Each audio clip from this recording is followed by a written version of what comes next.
TV, films and everything, also contributing to the economic growth of the UK. Okay, we go to the next slide. The creative industry in Malaysia. This is actually one of the news articles I quoted from bernama 21st October 2016, whereby our Prime Minister of Malaysia, Datuk Seri Najib Tun Razak, announced that there is an increasing budget for the creative industry people. So this is a good news for the creative industry people in Malaysia, whereby two new initiatives will be implemented in 2017, next year, to rejuvenate the creative industry and film production in the country. And this includes the Film in Malaysia Incentive Arts and Culture Revitalisation Agenda and the FINAS Content Creation Hub, which will be formed in Sarawak and also in Sabah, our two states in the east part. And also the Prime Minister announced that there will be an allocation of 80 million ringgit Malaysia to support these projects. Okay, so this is good news for us who is directly involved with the creative industries. Okay, we go to the next slide. Okay, this is why I focus on the communication among creative industry players in Malaysia. Based on my observations and my interviews with some of the key players in Malaysia, these are among the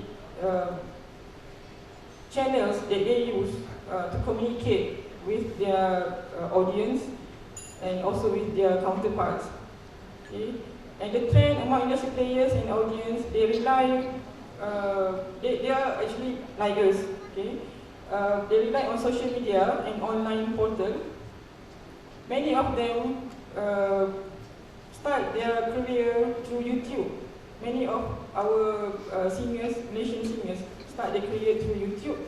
And then they promote themselves via Instagram. They also have Facebook among themselves, among musicians, among filmmakers, but it is a closed group.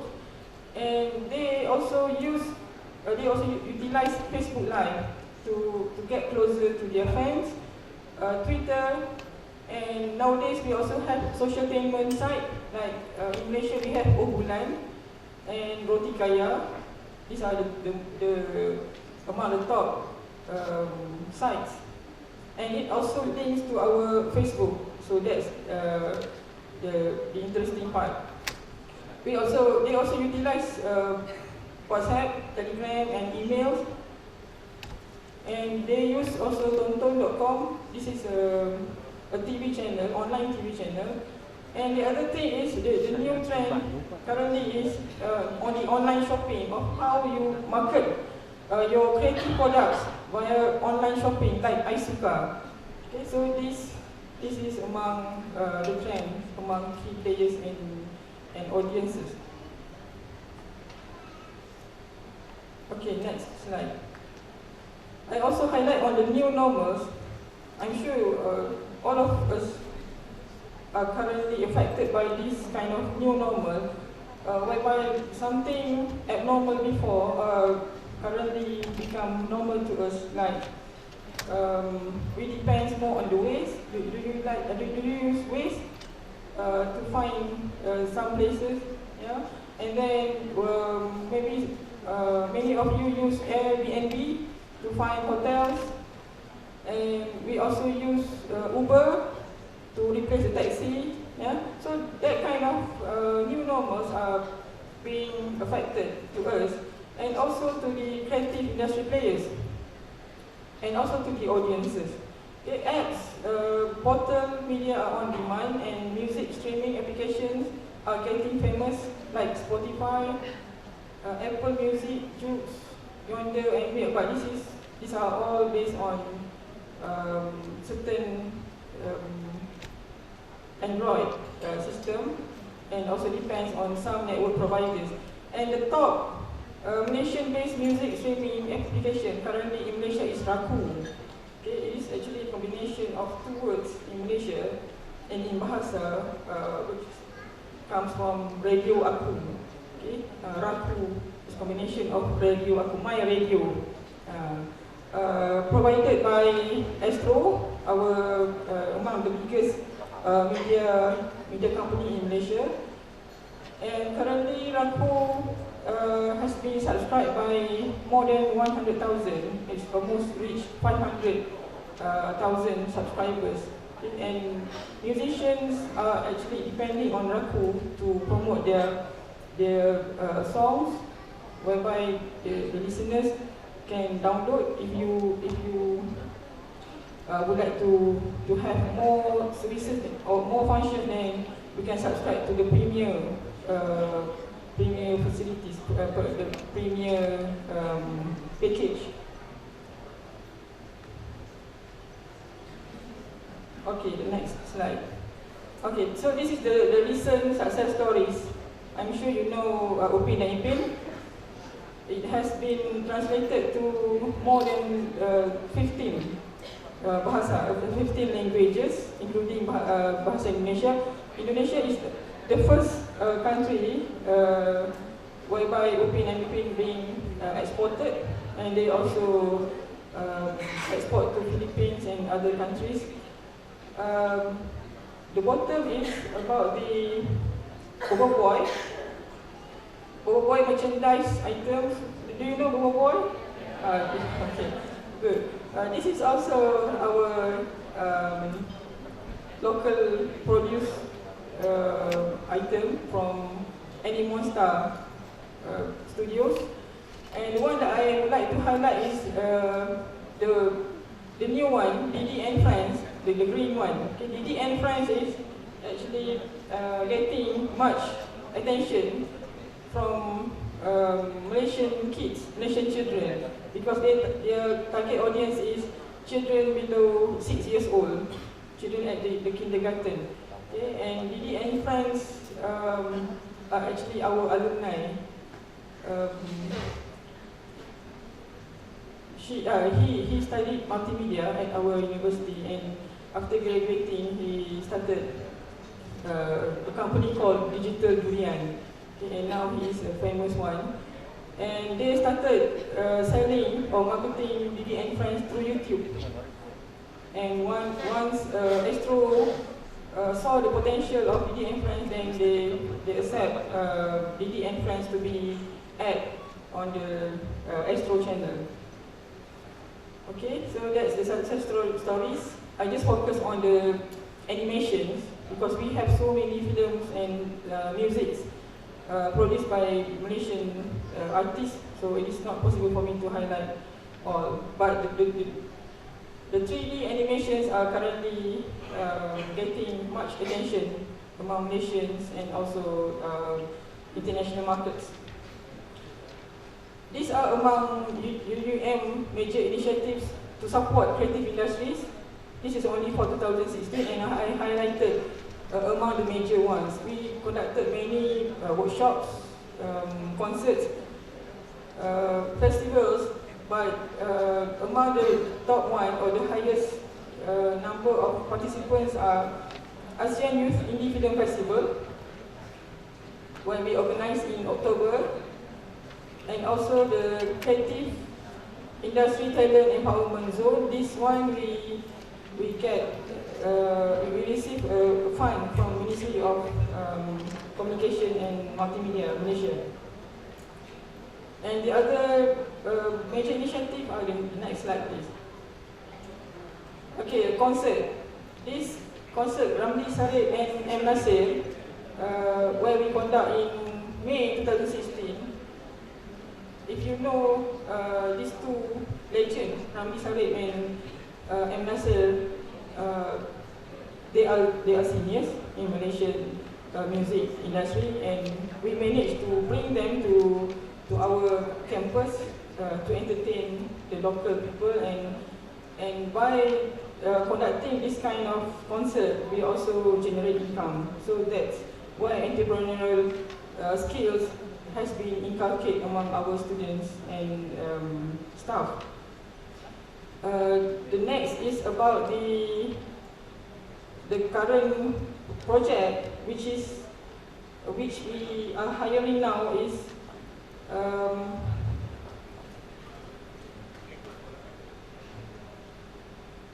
the creative and I can see creative preneur incentive. It's like a workshop whereby we search for students, for UEM students to pitch their ideas in any creative industry fields like photography, film, video, and everything. If they have ideas, so they can come to the audition and they present in front of the industry players, industry experts, and then after they manage to get the fund, we will train them systematically on how to market or how to produce their ideas. And this is also to promote entrepreneurship culture among young generations. Okay, so these are among our initiatives to promote the creative industry in Malaysia. Okay, next slide. Okay, so this comes to the conclusion. I'm sure in Indonesia and in other parts of the world, we promote creative industry and there is no one-size-fits-all recipe. I'm not promoting any best practice, just sharing my experience and experience in terms of supporting and developing creative industry in Malaysia and also in our university. And creative industry is not only about talent development, content and creativity, but also about entrepreneurship, social economy, education and technology. So we need to integrate all these aspects plus our fund, of course, because creative industry needs some funds to make it emerge and develop. Okay? So with that, I thank you and I welcome your own perspectives. Okay, so thank you. Thank you very much, Ms. Marcia.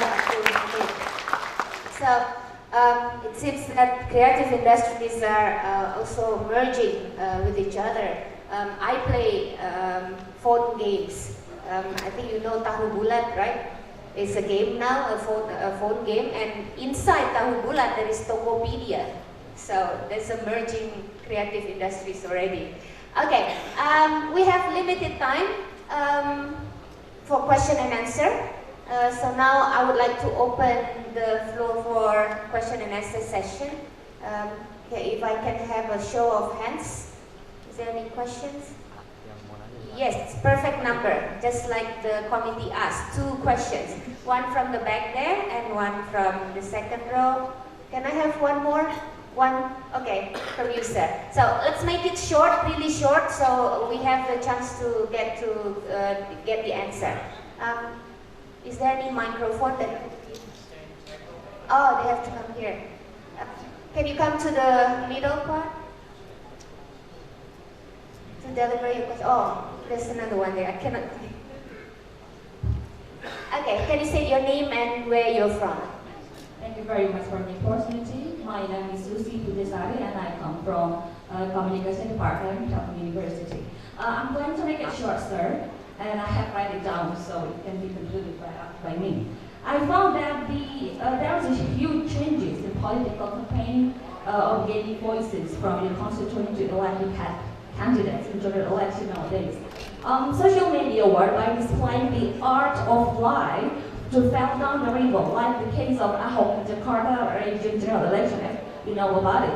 He was accused by the religion misleading after the Facebook video uploader, like the case of Almeida, verse 51. So my question is, how do Indonesians overcome with the cyber media literacy in facing general election of 2006 in order not to be influenced by the negative content in social media? As we know that there was a huge, massive, all powerful lands in Jakarta after the accusation of Ahok by the Muslim religion. So I would like to know about your capacity. Thank you very much. Thank you. Can we gather the question first? Yeah. Okay. The next one.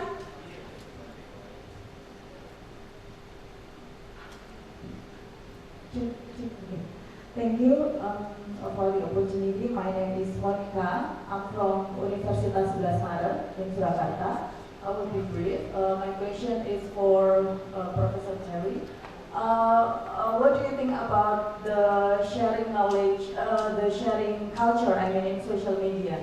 Because nowadays, so many news and information in social media, but actually sometimes the original message is not transferred clearly, because we can add commentary or some message from the people who share it.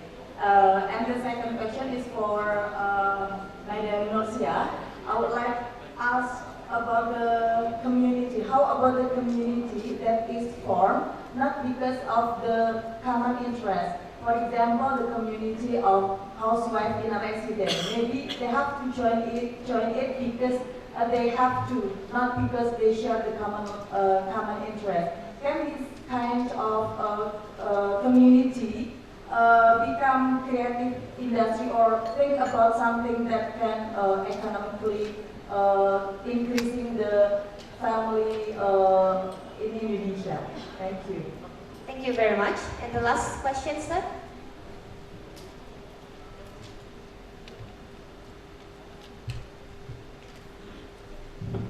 Thank you. My name is Hassan from Dalhousie University. My question is very short for Professor Terry. How to anticipate the range of social media in politics,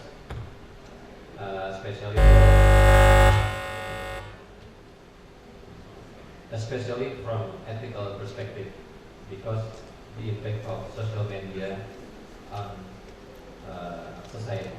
Thank you very much. Thank you very much. Very nice. Thank you all for the questions.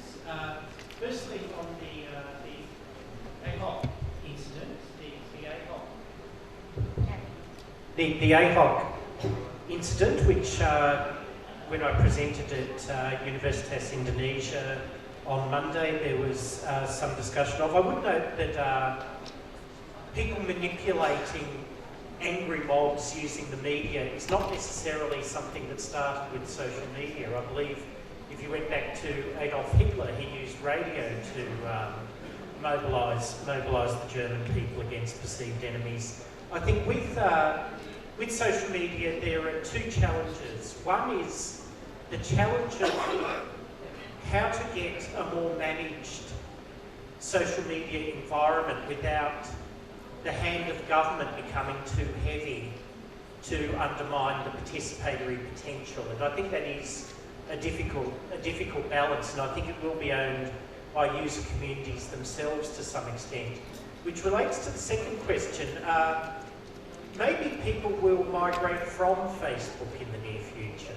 It's estimated now that about 70% of Americans are on Facebook, but maybe if the problems with Facebook as such, and the lack of governance of the platform is such, people may migrate to other platforms. I think one of the difficulties we have with a global platform provider is that it doesn't feel particularly accountable to national interests and national concerns. And in a complex, multi-ethnic, multicultural society like Indonesia, which is a relatively new democracy, there are genuine concerns about that capacity of social media to trigger angry mobs. And I think that relates to the third point. I think in some respects, it's difficult to look to the platforms themselves to resolve the issues. I think ethical behaviour, this may be asking too much, I don't know, but ethical behaviour in the political process itself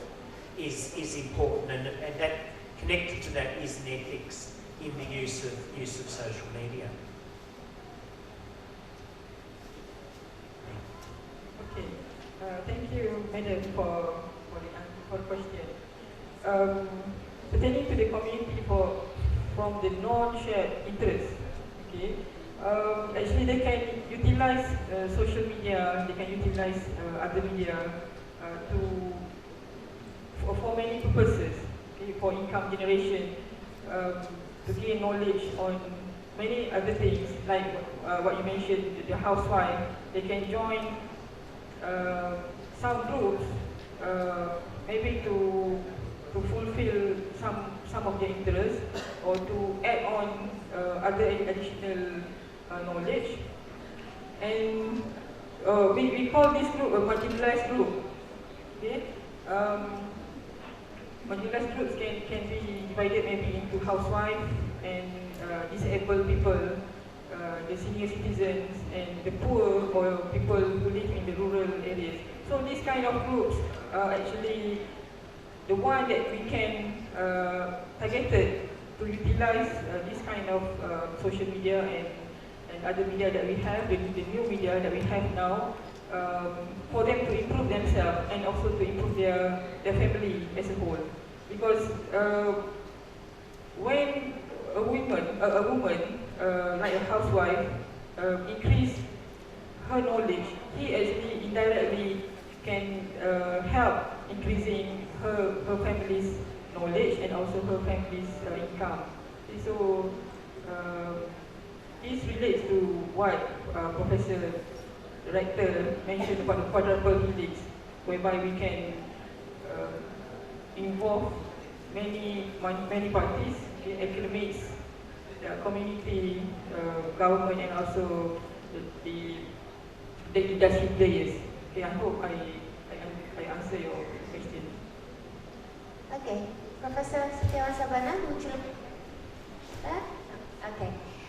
Ladies and gentlemen, I don't want to conclude because I don't believe in concluding the discussions. So let's just close the sessions to this, and let me ask for another warm of applause for Professor Terry Flu, Professor Setiawan Sabana, and Nasia Abdul Hamid, PhD. Thank you very much. And I'll give the session back to Master of Ceremony. Okay, thank you. Give her an applause for all the speakers and our moderator, sorry. And would you please stay on the stage to have a photo station first and receive souvenir from our Committee of Second International Conference on Transformation in Communication, and will be given by Bapak Jafar Sembiring. So for Bapak Jafar Sembiring.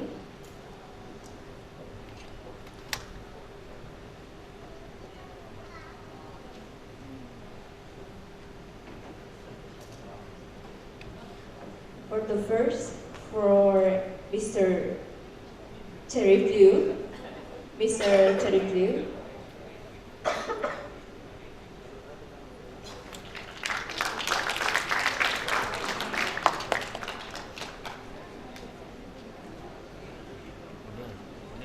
For the second, for Bapak Setiawan Sabana.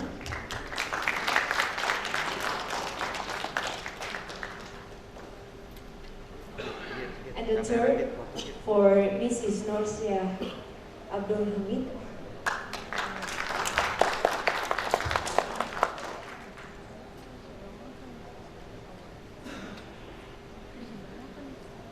And the last for our moderator today in the first station, Ibu Sylvia Yase.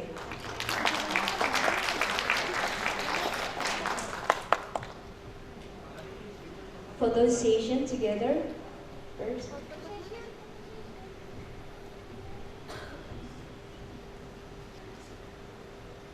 Okay, thank you. Give her an applause for all of the speaker and our moderator and Bapak Jafar Sembiring. Thank you very much.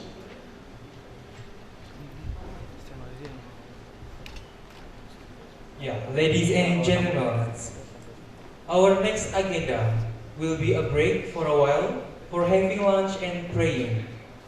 For the information, the restaurant is in the Square Resto on the right side from the ballroom, and the second is the Musola in the right side from the ballroom too.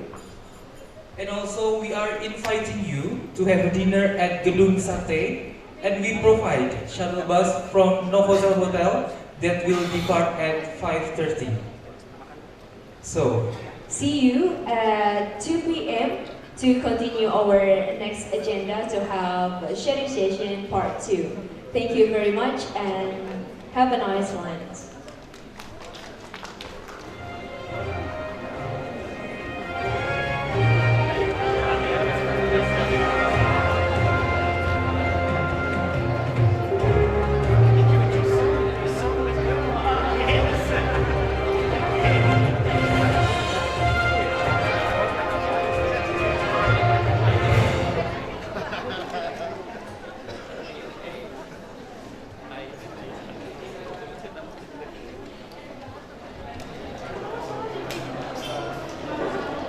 It's,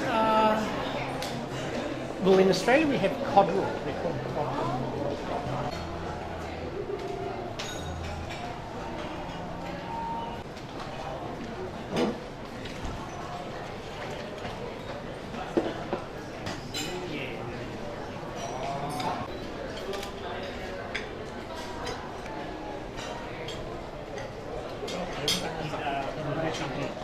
Promoting my talk on social.